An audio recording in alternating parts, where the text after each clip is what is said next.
Hello, I'm Cole Powell, award-winning singer-songwriter for Random Mind Records. If you enjoy what you hear, be sure to like, subscribe, comment, and click the bell for notifications. All right, now I'll shut up and get to the music.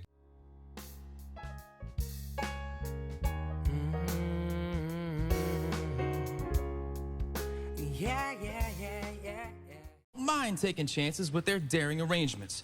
We hung out with the members of VoicePlay to see how they plan to take on a rebellious hit from the Breakfast Club. Okay.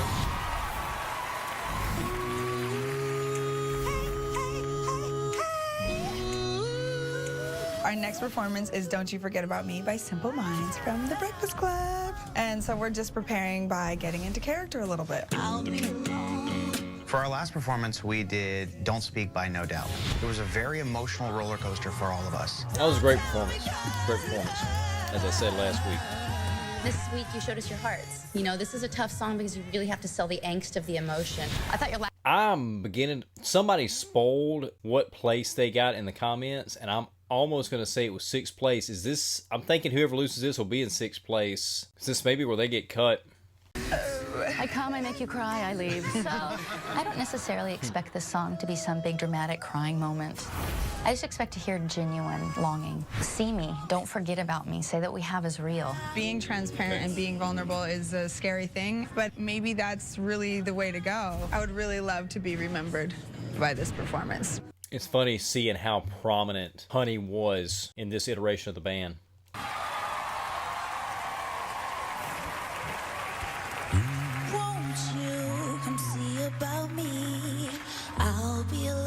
Just heard Jeff starting out sound like there. Harmony's up, okay.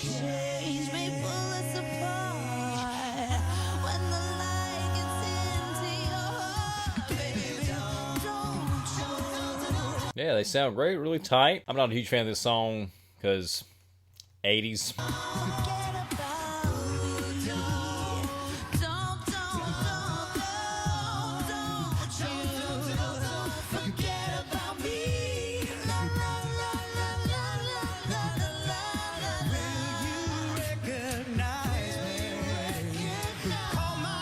Yeah, they sounded great.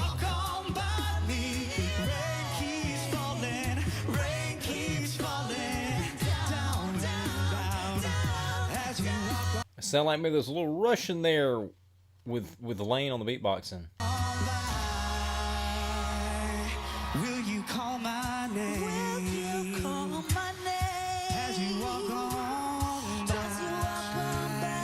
Will you call my name? Will you call my name? Or will you walk away? Yeah, they sound great. If this is the one where they go home, I'm gonna be shocked.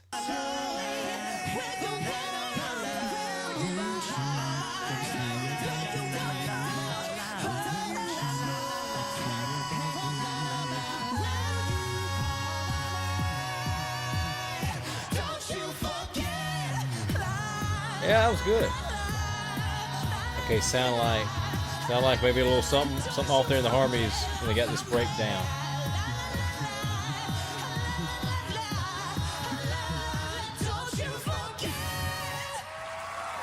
Yeah, it sounded like maybe it fell apart a little bit on the harmonies there toward the end. And I'm not sure if she went a little too far, took Jules' advice a little too far, kind of overplayed it a little bit vocally there. And yeah, I still thought it was better than the Philharmonic performance. I think part of what makes us unique as artists and as singers is that we can bare our souls in front of millions of people. Like, that's the magic and the power of being an artist. You can be honest. Always remember that, and do not be afraid. Okay, I wanted to say that. Get that. Yeah.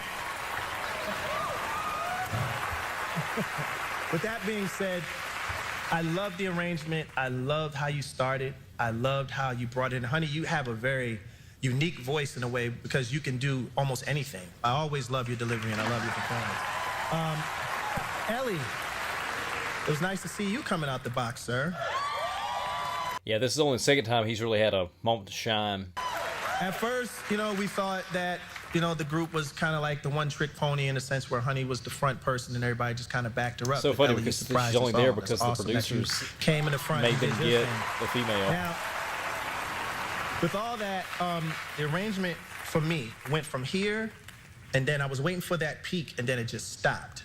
The reason why I say that is because the most memorable part of that song, la la la la, la la la la la la la, that whole thing, I wish that you guys incorporated that more. I didn't get that at the end, and I wish I did. Other than that, it was a good performance. I just wanted it to end where it was just, it would have been perfect for me. Okay. That's fair criticism. Fair criticism. 1985, Breakfast Club, detention. 85. A guy that looked just a little like you was beating me up in the schoolyard over lunch money. I wasn't there. I wasn't there. Fools, give me your lunch money. Oh, man, this is so funny. Honey, awesome. That's fantastic. I thought, you know what I really liked? And I'm not someone who normally comments about choreography, but I like that in the last chorus, you all kind of took off pieces of your high school identity to move on. I thought the symbolism... Yeah, that was good. That really was good. Very good. And I like that you went flying without a net there. Almost sounded improvised with nothing underneath. Very cool, because it worked. When you stepped out, Ellie, your band, Groove, went to halftime. I didn't think that was necessary. That verse, I think that's where it lost a little bit of energy. But I thought it was really moving because you obviously understood the song and you showed it not only vocally, but in the choreography. And I just thought that was great. Like, I took off my raincoat and my mascara and I never looked back personally, so. Nice work, guys. I'm proud of you, honey, and it's an ongoing journey, and I really do encourage everybody, every singer, to really let your honesty come through. You know, your realness is your thumbprint. It's what makes you uniquely you, and to have that transparency. And thank you guys for all constantly, you know, bringing that out of yourselves. I liked how you guys deconstructed the song. It was a moment of polyphony, not to steal one of Ben's big words, but I kind of had to do it. Polyphony. Yeah, the moment of polyphony where you guys each had separate, complete, distinct melodies going simultaneously, instead of it being a harmony built on the triad. Opposed to monophony. Yeah, opposed to, yeah. In other words, it was dope. I do agree with Ben. I like this set of judges. Probably best of all out of all the seasons I've seen of the sing-all.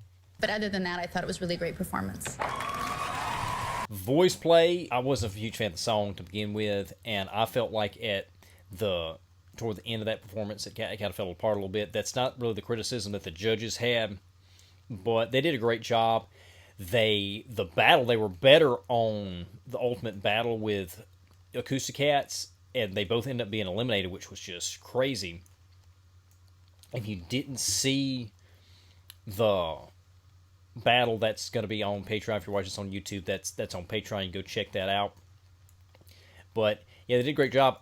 Hate to see them leave, though. Hate to see them leave, but there's plenty of VoicePlay songs out there that we're going to be checking out now that we finished with this. We've got, I believe, Little Mermaid is going to end up winning the poll. It's what's ahead right now.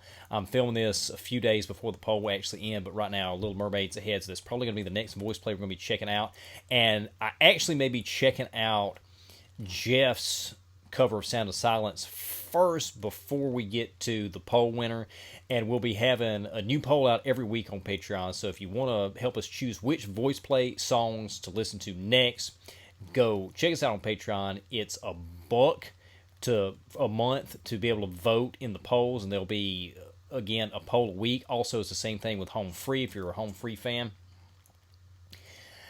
And if you are watching this on Patreon, then you just finished the entire episode reaction. If you're watching on YouTube, you only saw this one performance. Go consider checking us out on Patreon for the higher tier option.